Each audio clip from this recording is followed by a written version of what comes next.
Bonjour à toutes et à tous, bienvenue sur le plateau de Décrypter l'Afrique. Merci d'être avec nous pour cette nouvelle édition de la quotidienne de Décrypter l'Afrique. Un mot important avant de débuter votre visionnage. Décrypter l'Afrique a fait le choix de l'indépendance totale, pas de tutelle politique, pas d'actionnaire, pas de groupe d'intérêt, mais cette liberté a un coût. Sans plusieurs centaines de soutiens mensualisés, l'émission ne pourra pas continuer. C'est la réalité.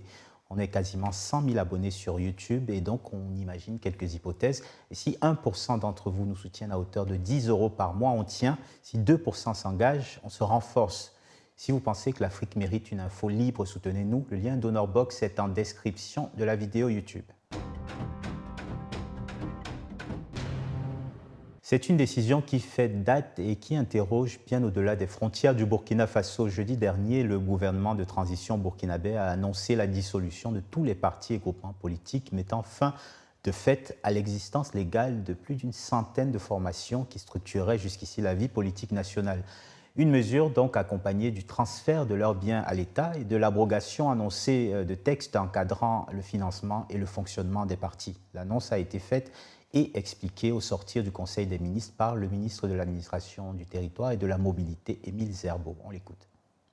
En effet, les partis et formations politiques en pléthore et dont la mission constitutionnelle est de concourir à l'animation de la vie politique, à l'éducation du peuple et à l'expression du suffrage, et ce, dans le respect de la souveraineté nationale, se sont avérés en total déphasage continu avec les aspirations réelles du peuple et les enjeux stratégiques, notamment sécuritaires. Cette faillite a favorisé la division des citoyens, contribué à la fragilisation du tissu social et créé un développement déséquilibré du territoire. Alors pour le gouvernement, vous l'avez entendu, le message est clair, trop de partis, trop de divisions, pas assez de cohésion. Dans un pays frappé par l'insécurité et les violences djihadistes, l'heure serait à l'unité, à l'efficacité, à la discipline politique. Mais une question dérange, peut-on gouverner durablement sans parti politique? Avant le coup d'État, le Burkina Faso en comptait plus de 100. 15 étaient représentés au Parlement issus des élections de 2020. Aujourd'hui, il n'y a plus de Parlement élu, donc plus de calendrier électoral clair et désormais plus de partis. Alors que faut-il y voir? Un recul démocratique assumé ou une mesure exceptionnelle jugée nécessaire par un pouvoir confronté à une crise sécuritaire majeure? Pour répondre à ces questions, j'ai le plaisir de recevoir Wilfried Ekanga, militant politique. Bonjour Wilfried. Bonjour Fabrice et merci pour l'invitation renouvelée, c'est un plaisir à chaque fois. Merci à toi d'être à chaque fois au rendez-vous de cette émission. Et un nouvel arrivant dans cette émission, Didier Ouédraogo, enseignant et militant des droits humains. Didier Ouédraogo, bonjour. Bonjour Fabrice. Merci de m'avoir invité à votre émission. Merci à vous aussi d'honorer cette invitation. Didier Ouédraogo, j'aimerais commencer par vous. Vous êtes burkinabé. Comprenez-vous cette décision des autorités de votre pays et leurs arguments sur la refondation dite de l'État?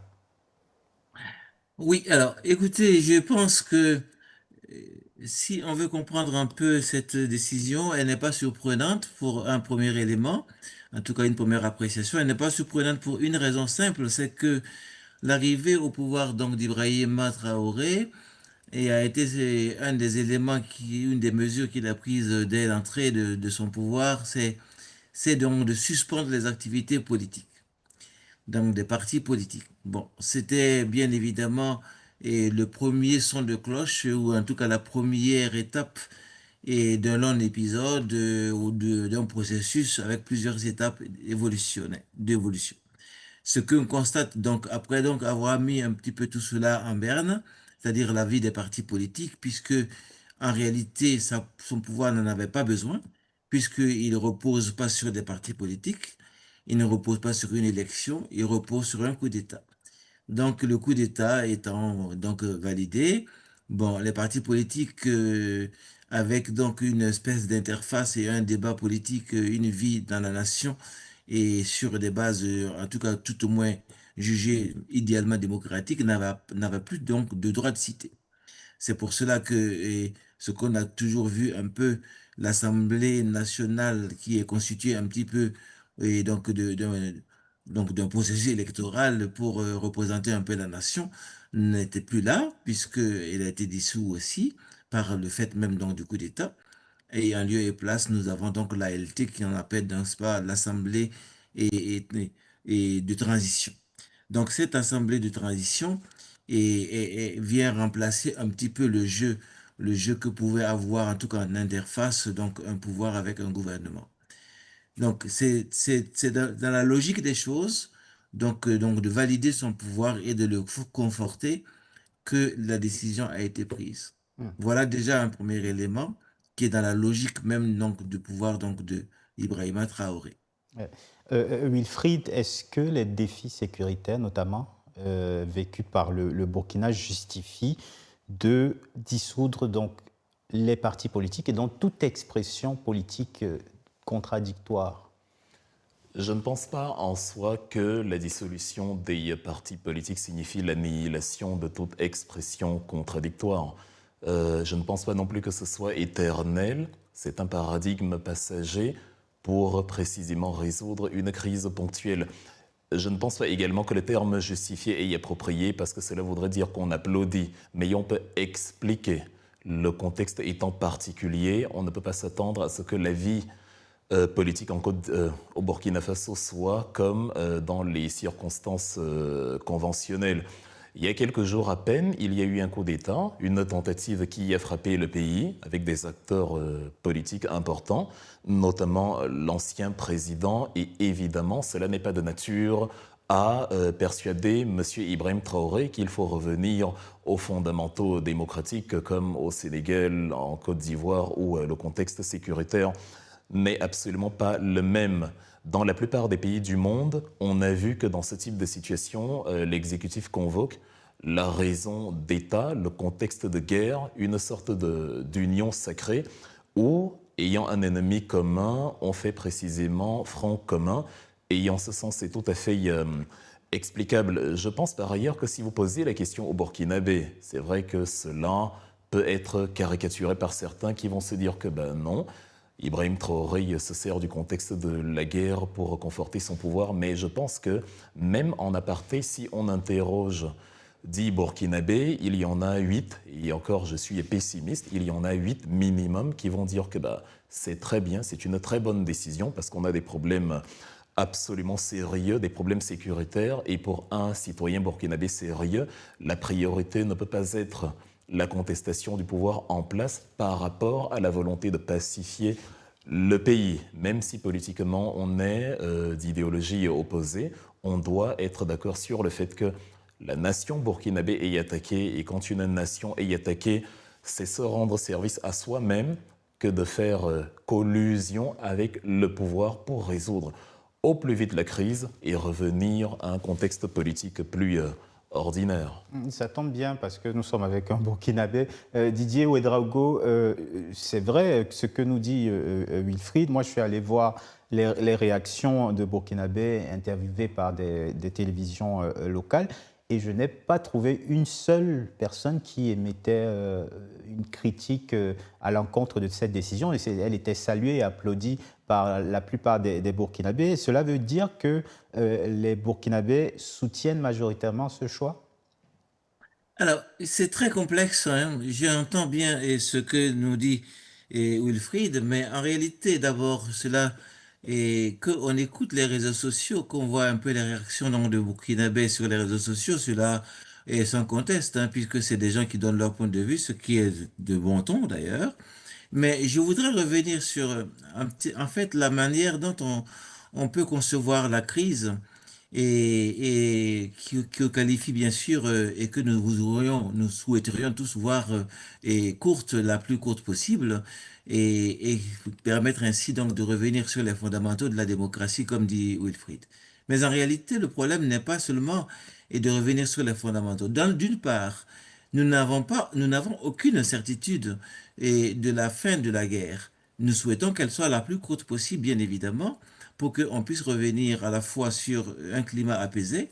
Mais le problème de la guerre n'est pas le fait donc de l'absence, l'aggravation de la crise n'est pas due à la présence des partis politiques sur le territoire en réalité. Ce n'est pas les partis politiques qui empêchent ou qui rendent plus compliquée la guerre.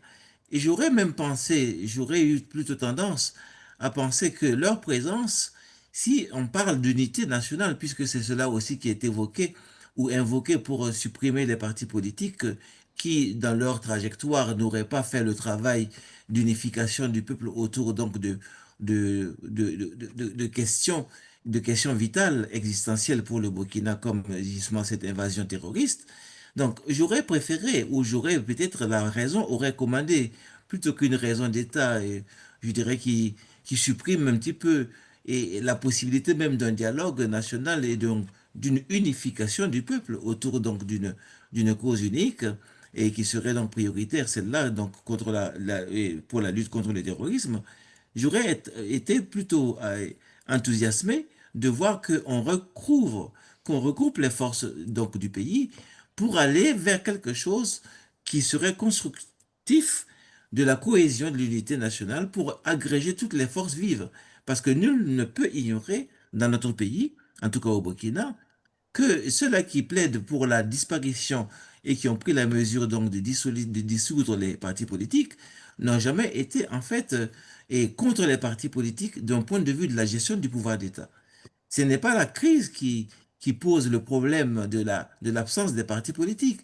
La gestion du Burkina a toujours été une gestion bicéphale, avec donc des militaires en présence et plus ou moins visibles selon donc les périodes historiques et des civils. Et aujourd'hui même, on ne peut même pas dire en fait que les partis politiques soient totalement absents et donc de la gestion du pouvoir. La preuve, nous avons plusieurs transfuges de ces différents partis politiques qui ont rejoint le MPSR2. Donc, le problème n'est pas les partis politiques. Le problème, ce n'est pas donc des compétences politiques. Si c'est là que les compétences politiques, on n'a pas besoin de les dissoudre pour les confondre ou les fondre donc dans une dynamique et générale. Ce d'autant que si c'est l'unité qu'on cherche, et je ne vois pas en quoi la présence des partis politiques serait un obstacle à l'unification. On peut penser, et je pense que c'est un des arguments, mais que j'ai quelque mal à accepter. On peut penser que, effectivement, si on repassait dans l'histoire des partis politiques sur une base, n'est-ce pas, donc de la construction difficile dans tous les pays africains, comme ailleurs d'ailleurs, de la démocratie, si on devait juste considérer le rôle que ces partis ont joué, on peut penser que, on peut voir que ça n'a jamais été une sinécure, ça a toujours été assez difficile. Et l'institutionnalisation de l'électoralisme à un moment donné dans notre pays n'a pas été favorable, n'est-ce pas, à la consolidation permanente et continue de la démocratie. Ceci étant, ce n'est pas seulement le Burkina n'est pas la seule brebis galeuse, entre guillemets, donc de la construction donc, démocratique. Nous avons plusieurs autres pays et globalement même dans tous les pays donc africains et ailleurs, nous sommes toujours en recherche donc de consolidation donc du processus démocratique. Si tant est vrai que le processus démocratique reste l'horizon sur lequel nous travaillerons tous. Mais je voudrais ajouter un point avant donc de vous laisser la parole ou de laisser la parole réagir à M. Wilfried et Kanga, c'est aussi le fait donc de supprimer. C'est une illusion que de penser que la suppression des partis politiques va rendre l'unité du peuple plus importante. Parce que les partis politiques ne sont pas là pour diviser le pays. Et je pense qu'à un moment donné, au début donc de l'arrivée donc du pouvoir donc de Ibrahima Traoré, et il y a eu quelque chose qui s'est passé, il y a eu une assemblée, il y a eu une rencontre avec toutes les forces vives, les partis politiques précisément, où effectivement quelque chose a été dit, à savoir donc les inviter à se mettre ensemble pour construire le pays. Mais cela a été fait, mais il n'y a pas eu d'effet. Autrement dit, quand on initie comme ça une initiative aussi importante dans une situation historique aussi compliquée, il s'agirait justement de poursuivre parce que c'est un effort de construction d'unité nationale. Mais le problème, il a été posé tout de suite pour dire simplement que tous ceux qui ne sont pas dans cette dynamique tracée par le régime donc du MPSR2 deviennent automatiquement des contre-IB. C'est-à-dire que, en fait, plutôt que de construire l'unité, à savoir chercher des bases communes pour le faire, pour la faire, on est parti tout de suite à diviser la nation et on a cherché après comment faire pour consolider. Mais c'est trop tard, en fait, parce qu'on ne peut pas diviser avant donc de chercher à construire. Le problème, il a été posé, je pense, à l'envers, et on aurait dû peut-être avoir un peu plus donc de hauteur et donc d'esprit moins partisan pour construire sur des fondamentaux l'unité, même s'il était évident que nous sommes dans un passé plus ou moins récent de l'histoire politique de notre pays et que ces questions-là n'ont pas été traitées de manière, et je dirais, intelligente à tous les moments, et d'autant plus que le pays a été toujours traversé par cette difficulté d'unité. Mais aujourd'hui, on peut constater que l'unité n'est pas faite aujourd'hui non plus par un coup d'État Oui. ou par le rassemblement donc, du MPSR2. L'unité n'est pas là. Il ne s'agit pas de l'invoquer pour qu'elle soit. Et c'est ça une des difficultés, un On des va, hiatus dans lequel, ou une des contradictions devant laquelle nous nous trouvons aujourd'hui, on va parce laisser qu'on ne peut pas la Didier. construire facilement. Didier, Merci. on va laisser Wilfried répondre après votre opinion. Donc, Wilfried. Je pense en fait que le capitaine Ibrahim Traoré appelle ses concitoyens au pragmatisme. L'unité, évidemment, ne se décrète pas, mais on peut appeler à la rationalité de ses concitoyens compte tenu du contexte, du cadre. On peut comprendre même une sorte de paranoïa de la part d'un exécutif qui subit les assauts aussi bien de ses adversaires politiques d'hier, nous évoquions il y a un instant Paul-Henri Sandaogo Damiba, que les assauts des djihadistes qui ont des motivations parfois... Damiba qui est sous contrôle. Maintenant qu'il est rentré au Burkina, qui ne représente pas factuellement une menace. Qui ne représentent plus une menace. Et il y a encore s'y est relativisé parce que certains éléments dangereux le sont davantage quand ils sont proches de leur objectif que quand ils sont à distance. Et donc je dis, on peut comprendre cette hyper-sécurisation ou cette volonté de sécuriser le cadre politique du pays quand d'un côté on subit les assauts politiques de nos anciens adversaires et que d'un côté il y a les incursions djihadistes de mouvements terroristes qui pour certains, voire pour beaucoup, sont pilotés de l'extérieur. C'est un secret de polichinelle. Et comme je le disais tout à l'heure, Ibrahim Traoré part du principe que ceux qui veulent le retour à la configuration conventionnelle, comme dans un contexte de paix, aurait tout à gagner si, d'une seule voix avec le pouvoir, il se mettait à travailler à l'éradication de la menace terroriste notamment. Les partis politiques dans ce contexte vont souffrir de leur obsolescence. On a l'impression à un moment donné qu'ils veulent exister pour exister davantage que l'apport qu'ils ont justifie leur existence. Il serait intéressant d'écouter les différents acteurs politiques du Burkina Faso faire des propositions concrètes et tangibles quant aux solutions éventuelles à apporter pour endiguer la crise sécuritaire au Burkina Faso. Ça peut paraître glauque à certains moments d'entendre des réactions des commentaires du type les militaires au pouvoir n'ont pas résolu la crise depuis plusieurs années, qu'ils sont là, on est à deux doigts d'avoir l'impression qu'ils s'en réjouissent. Or, c'est précisément le contraire qui est demandé actuellement. Et donc, ce caractère obsolescent et peu productif des formations politiques conduit Ibrahim Traoré à essayer de juguler ce qui n'est peut-être pas la dispersion des Burkinabés, mais la dispersion des énergies.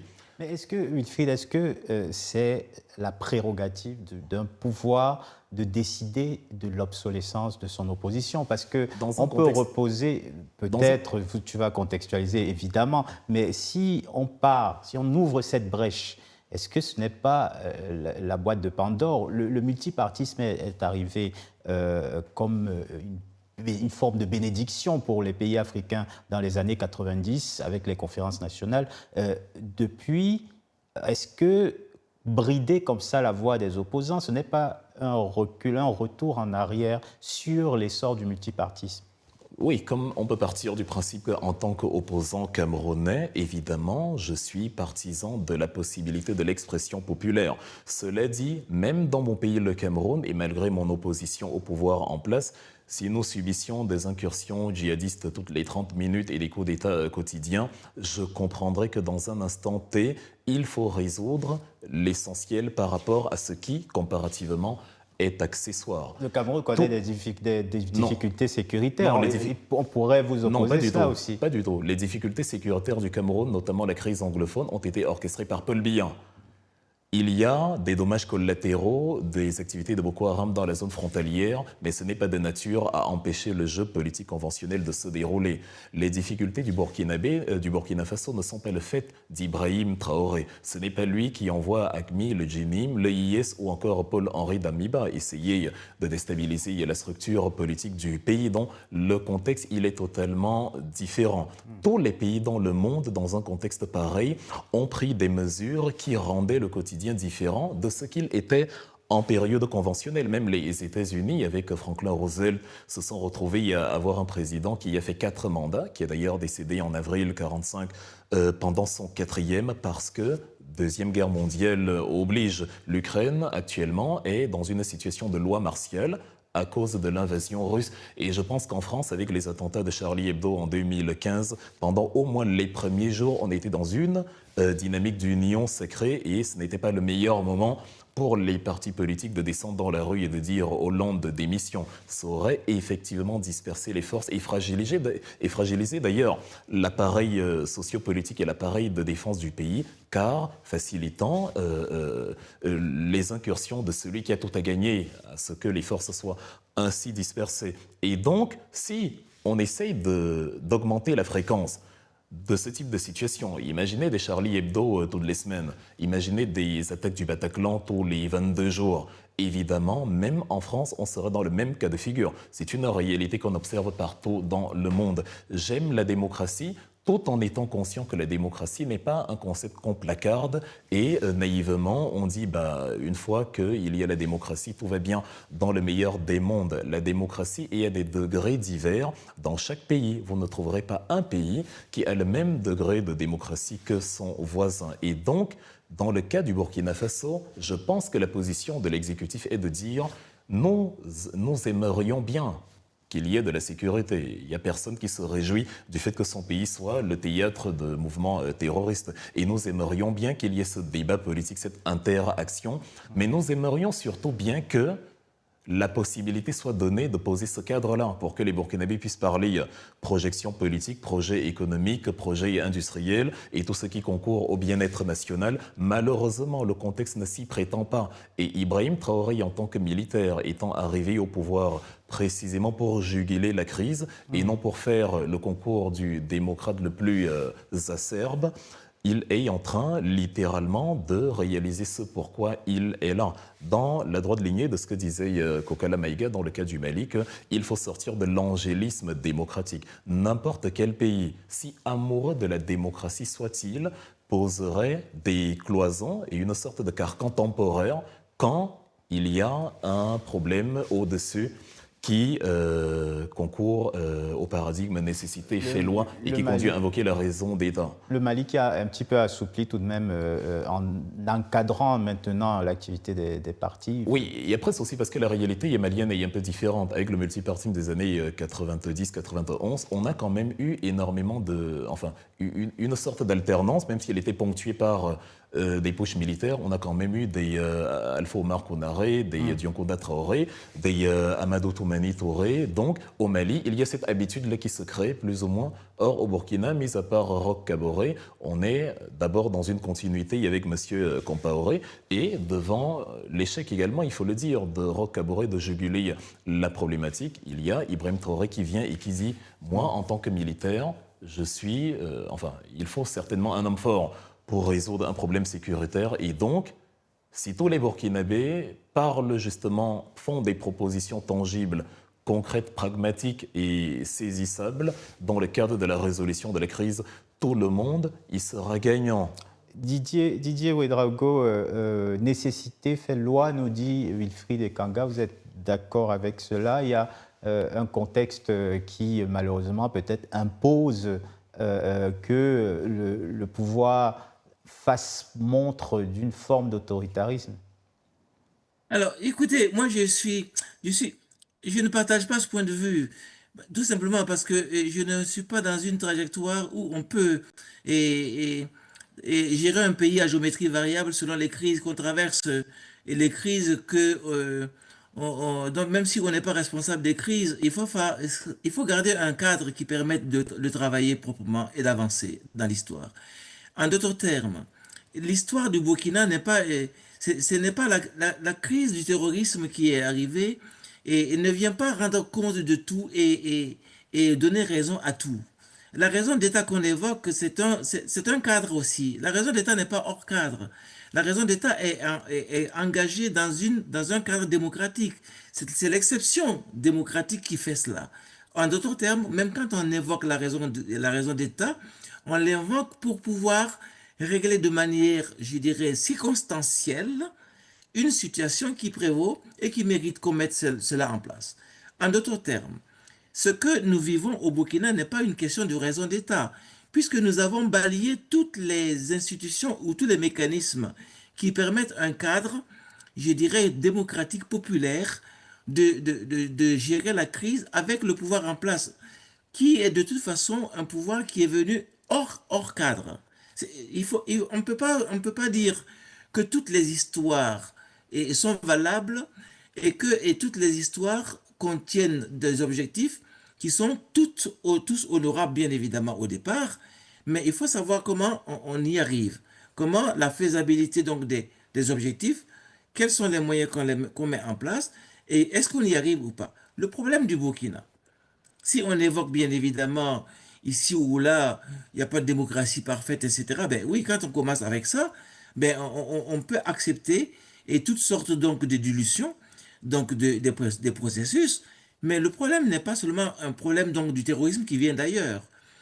En évoquant donc la question, par exemple, donc de Damiba, et c'est un secret de polichinelle que de rappeler que Damiba est venu au pouvoir avec Ibrahima Traoré.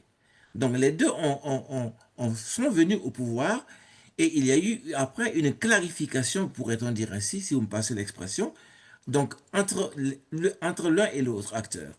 Mais en même temps, il y a eu un deal.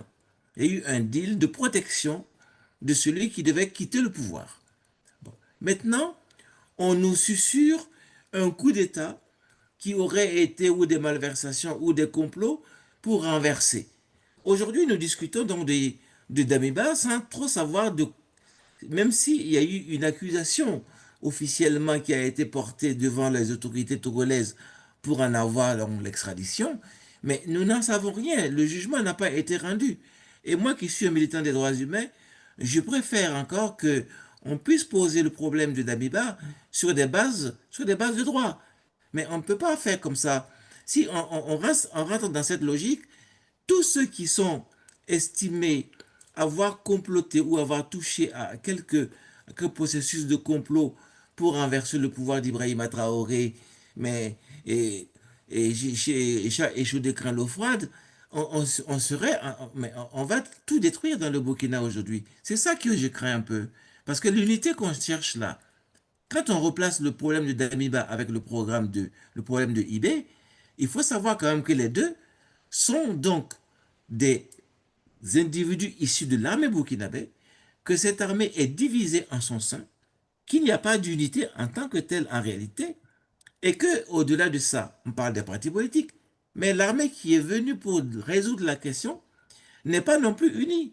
Et c'est même à ce niveau-là, rappelons-nous, que les premières purges, même physiques, ont eu lieu après donc l'arrivée de Damiba au sein de l'armée, de IB au sein de l'armée. On a tué des militaires, des commandants, des lieutenants, etc., des colonels. On les a tués directement.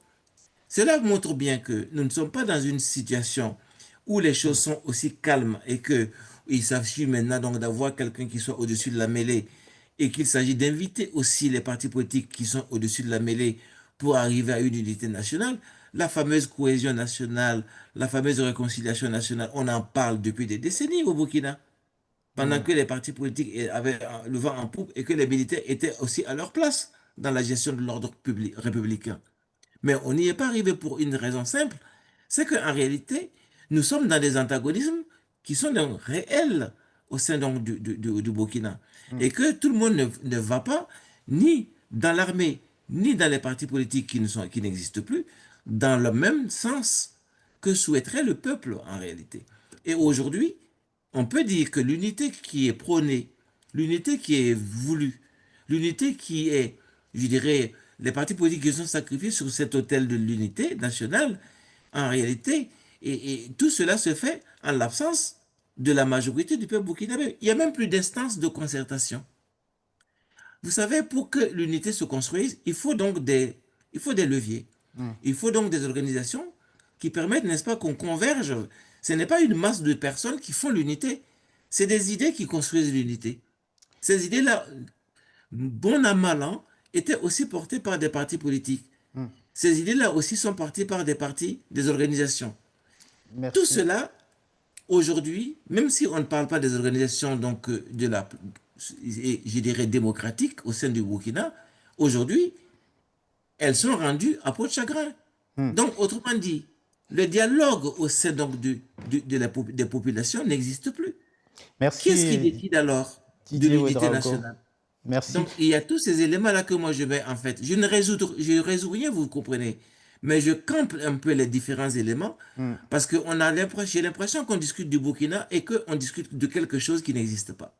Merci. Didier Ouedraogo, merci. On va faire réagir pour le mot de la fin. C'est vrai, l'interpellation est pertinente. La crainte peut-être d'une forme de pensée unique qui se développerait, la crainte de voir que même si effectivement certains partis peuvent être inutiles ou ne pas remplir ce que les citoyens attendent en termes de rôle, c'est des plateformes d'expression, d'éducation politique même. Cette crainte, ces craintes au pluriel, ne t'inquiètent pas, Wilfried? Ce n'est pas trop l'impression qu'on a.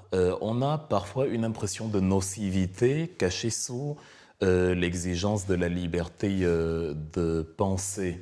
Tout à l'heure, on a entendu des doutes par rapport au coup d'État du 3 janvier 2026. Pourtant, il y a des aveux.